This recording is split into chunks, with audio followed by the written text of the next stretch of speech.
Mes composants viennent enfin d'arriver, alors je suis un petit peu comme un enfant devant ses cadeaux de Noël. Donc on va déballer tout ça. Alors j'ai revu un petit peu ma façon de penser par rapport à la carte son. J'avais dans l'idée de souder individuellement chaque composant sur la platine d'essai, mais ça m'aurait fait beaucoup trop de câblage. Du coup, il y a certaines platines, notamment les régulateurs de tension variables pour mes amplis que j'ai trouvé, notamment celui-ci qui fait de 4 à 36 volts et qui fera parfaitement l'affaire.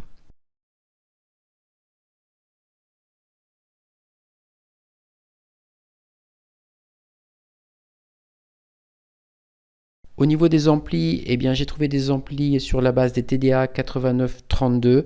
Donc ils sont tout faits, c'est des monos, ils peuvent pousser individuellement jusqu'à 35 watts, donc c'est très bien. Ici les 74-245 qui serviront à atténuer les 3 volts, les circuits logiques et puis le latch qui capturera les données.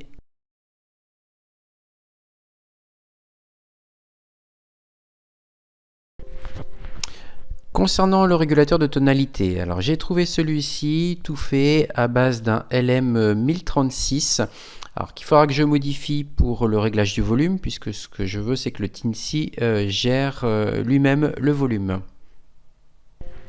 Et puis notre fameux Teensy 4.1 basé sur la technologie Arduino, la carte de brochage. Eh bien, je pense qu'on n'a plus qu'à se mettre au travail. C'est parti! Je commence par souder la prise femelle 34 pins qui va servir à recevoir la nappe en provenance de la CPU. Les supports tulipes qui vont recevoir l'inverseur et les circuits logiques de type AND. Les voici posés sur leur support. On continue avec notre latch et notre atténuateur de tension 3V3. Et on continue avec au milieu notre Teensy et juste au-dessus le DAC, donc le convertisseur audio de numérique vers analogique. A few moments later, 2000 years later. On y est, vous avez devant vous le premier prototype de carte son RSB.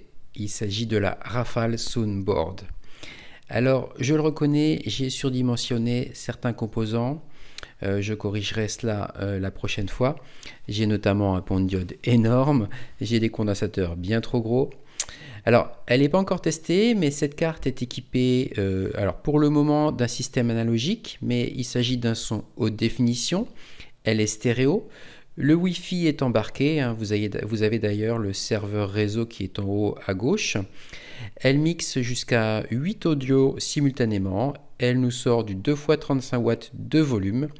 Je pense que ça devrait suffire pour mon party zone. Alors la prochaine carte, elle est déjà dessinée, elle est déjà dans ma tête. Elle sera équipée d'un équaliseur DSP 4 bandes et d'un ampli stéréo 2.1. On se retrouve très vite dans une prochaine vidéo car j'ai hâte de la tester cette carte. À bientôt. À bientôt pour une prochaine vidéo.